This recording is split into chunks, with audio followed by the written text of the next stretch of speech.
This is a Thunder Game Report. Hi, I'm Randy Renner at the Peak, where the Thunder and the Indiana Pacers are getting ready to crank it up. The Pacers and the Thunder, both with two outstanding defensive ball clubs. The Pacers, of course, come in with the best record in the NBA. They have already taken on a couple of very tough teams in the Western Conference in Portland and San Antonio. They beat San Antonio last night. They have been out on the road for, this will be their fifth game of this road trip, and it's the second night of a back-to-back. Thunder maybe will be able to take advantage of a little bit there, but this Pacers ball club is outstanding with Paul George and Louis Scola and Lance Stevenson and Roy Hibbert. We talked to head coach Scott Brooks and also Frank Vogel of the Pacers just before the game tonight about some of the things that they expect to happen. Very confident, tough matchup, can score in so many different ways. His outside shooting is just off the charts right now. His corner threes, he's hitting them like at a 65% clip.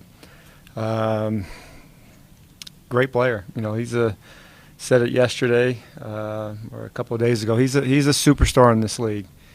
He really is, and the way he played last night is he just keeps playing consistent basketball, and that's what you want your best players to do.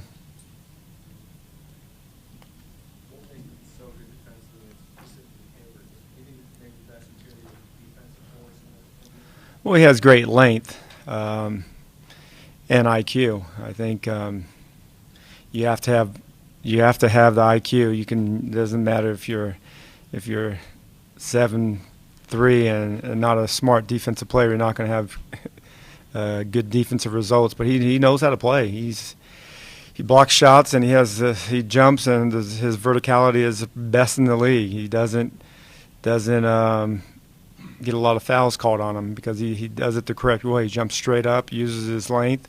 It's tough to shoot over him and score over him, but they're a great defensive team. Tonight's game, you're going to see probably the two best defensive teams in the game. You're starting five. Do you go with that group because you feel like it's your best lineup? Another reason you like the five? Well, we've won a lot of games. I mean, I know that's usually pretty important in professional sports, is to win games, and we've won a lot of games. We mix and match our combinations throughout the games, probably more than people give our team credit for, but I think I like what we do. I like how guys play. I like how guys complement one another. Sometimes it's more than others. Sometimes I go with the shorter rotation. Sometimes I go with 10 or 11 guys. But I like our starters and our team does. I mean, we play hard every night, and I look at it more that way than who starts and who doesn't. I think the assumption, through all of basketball, Little League up, is that the five players you start are your best five players, that's your best lineup. But I feel like with what you've done with Harden off the bench and Martin last year and now Reggie and all these, that you kind of take a different approach of it's not necessarily my best five guys and my best lineup here, but it's part of a greater.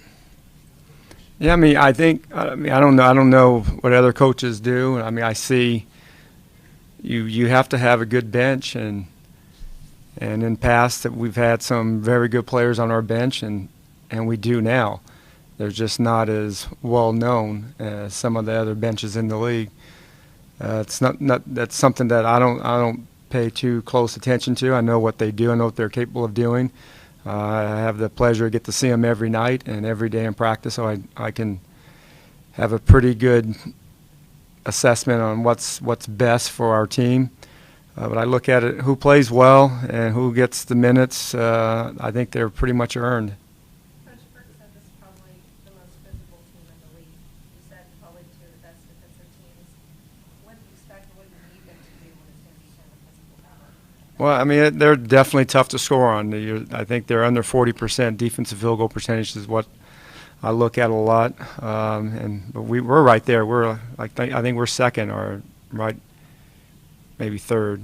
But I think the last 3 years we've been either second or third. So you're going to have two very physical teams tonight, two ornery defensive teams tonight. They don't like giving up open shots, nor do we. They're one of the best at protecting the basket with their length. And they have good quickness on the perimeter. Hill, Stevenson, George, those guys are all they can cover the ground pretty quickly, and if they do get beat, they have great makeup speed, just like our guys. That sounds stupid, but what has been the key then for your guys to focus? On offense or defense? Offense, we want to play with pace. We feel that we're at our best when we defend and push the ball and play with pace, and not only in transition but in our half court. We want to get it over in the court and get into our first. We want to get into our set with 18, 19 seconds on the clock, and then continue to move the ball till you find a good shot. Whether it's on the strong side or the weak side, just keep pushing and moving the ball. I think we definitely have to do that against one of the best teams. You don't have to say your name and affiliation. You had like 5 or 6 passes on the first possession. The guy kept it wide open shot. When you move the ball like that early in games, how does that impact what happens kind of in the rest of the game? Well, I think it's important to continue to move the basketball and move your bodies in our offensive sets. I think we do that fairly well. Can we get better? Absolutely. I think every team will say that, other than maybe a few teams in the league. But we like quick hitting offensive attacks, whether it's one of our play calls or it's our get into a basketball set and we play out of it. But I think our guys understand what we do offensively. We've been pretty good the last few years of scoring the basketball. That's never, for the most part, been an issue with us. It seemed like in the 3-game road trip, you go 2-1, and the result, I guess, is good. You're happy you got a winning road trip, but the results of the game were sort of wildly different. You got down against Sacramento, you got down again in the first quarter against New Orleans, had a bigger lead against Portland. Are you happy with the consistency? Are you looking for different stuff? How do you feel about everything but the result? You're always trying to push our guys. It's always been. I think every coach's job is to continue to push guys individually, push units, and push teams to play to their full potential. And that's what we do every day here. We strive for consistency. I think we've been pretty good with that. Our start's been up and down, but we always manage to make every game competitive with the energy and execution that we throw out on the floor. But if you're asking what I like consistent, I like to be up from the very first bucket. I like to win the tap. I like to score the first bucket, and I like to be up by 2 at the end of the game. So, but we've been consistent there. We won the last 3 taps. It's a good streak, big adjustment. I know. See? I did have one more about starting lineup. Oh, jeez. But last year, Who do you want to start? I don't care. Whoever you want. Last year, all the All right, numbers bring it had in. I think I should be a starter, but I don't think but I think all the numbers had it as one of your best lineups last season. Hasn't been as good this year for record possession, all that stuff. Is that a Which one, the starting lineup? starting lineup? Is it I don't know, maybe it's a Russell issue that he's just not quite back, so it's not working out as well, or what's the change from last year to this year? Well, I think as a group we started off the season not shooting the ball well, and even the starters. I don't know the exact numbers from last season individually, but Kevin had an incredible shooting year last year. He's starting to pick it up. Russell's starting to pick it up. Tabo hasn't had a good start shooting the ball. Serge has picked it up, but I think that probably has something to do with it. But I think that's definitely in the uptick. Hopefully that continues the trend upward. Like I said, I like what our guys do, and my job is to always tinker things around, whether it's changing the starting lineup or not, or just changing minutes around, and trying to find the most complete offense-defensive unit I could put on the floor at the same time, because you can't just win with offense, and you just can't win with defense. In order to win big in this league. You have to be able to be a two-way team, and I think we have a bunch of options and combinations that we can throw that on the floor. Two in one night. You talk about this is the two best defensive teams in the league, but we notice that around the league, it's more teams are just more focused on being flashy or scoring more, being more offensive oriented. Why is defense so important to win? Well, I think because offense, you're gonna have some nights that just doesn't work out for you, whether just a bad shooting night or a bad execution or a bad turnover night. But defensively, you can play with that defensive effort every night. There's no excuse not to. I mean, there's going to be some nights that teams get hot, and your defense still has to be there and give yourself a chance. But I think with our team, we've been known as just an offensive team that really focused on scoring the basketball. But if you look at the last 3 years, we've won a lot of games because of our defense, and we've always been that way. But I think our guys deserve more credit for doing that every night in this league. It's not easy to do, to be a good offense and a good defensive team. There's a handful of teams that do it. Fifth option starter to being, more of a go-to guy, and to this year, just being a guy that was, finished the season as a sort of a go-to guy, to wanting to be one of the best, and we talk about his athleticism and length and all those things, his skill set as one of his great strengths or natural gifts, but his internal fire is to me, his greatest gift. His drive, his determination to be great, and not only for his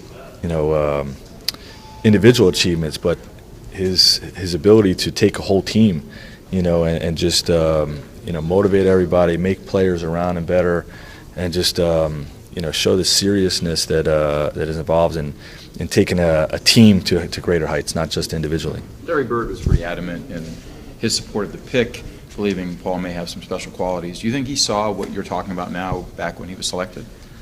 Well, I think he knew that he had a chance. You never know. I mean, predicting a player's internal drive is one of the hardest things to do, come draft time. I mean, you got guys that work and guys that don't work, but I mean, guys that actually have the ability to, not let anything get in their way. I mean, that's almost impossible to predict. So, I think what Larry saw in Paul George was a really ugly human being and not a nice guy.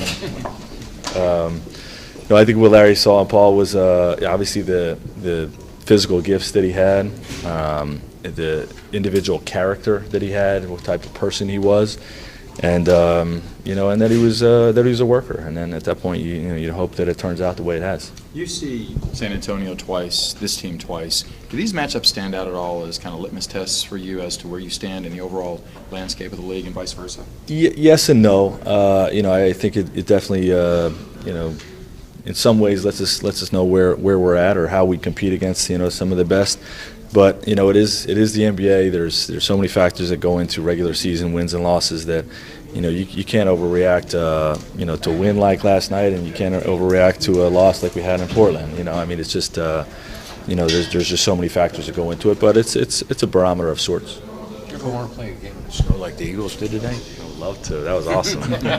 I called my daughters, told them to check it out because they were playing in the snow themselves. 4 touchdowns in the fourth quarter. Did they? Yeah, I saw the final score. Coach Brooks is talking about how these are two of the top defensive teams in the league. Why do you think defense is such an important asset needed to be able to win an NBA title?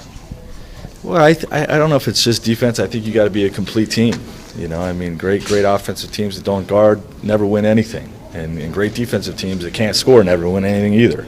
So, I think you got to be a complete basketball team, and both of these teams are set up to have a tremendous scoring punch, but also a great defensive disposition. So, a big reason why we're having early season success. Do you view Russell Westbrook as a top-tier defensive point guard? I do. I mean, he's just got elite athleticism, the ability to contain, the ability to pressure, the ability to disrupt with his hands and force turnovers, and even his ability to to switch on to bigger defenders and not be exploited. it just gives a coach a great deal of luxury, in terms of or flexibility in terms of the things you can do defensively. How significant has Lance's development been to where you are right now? As important as Paul George's.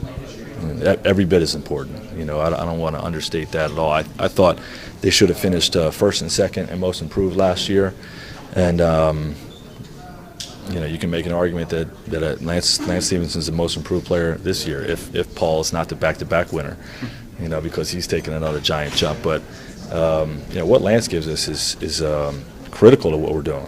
With his defense, his toughness, his physicality.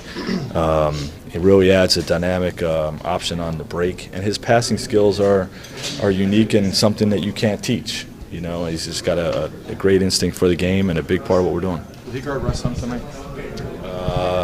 Probably not. Probably have George Hill on him most of the night, but there'll be cross matchups at times. That's Frank Vogel, and he was kind of joking there about Paul George as he was walking by. Should be a heck of a game tonight, Thunder and the Indiana Pacers. Now, for those of you at home watching the television broadcast tonight, it's going to be a little bit goofy because only one truck was able to get here. Usually a truck comes up from Dallas to do these games. There's only a truck here from Cox Cable here locally. Both broadcasts will come out of that truck. So what you watch at home tonight, whether you're watching us from here in Oklahoma City or even Indianapolis, it's going to be a very generic broadcast. So that's the reason why, in case you're wondering, when you watch the game tonight. We'll be here post-game, so check back often right here on ThunderGameReport.com.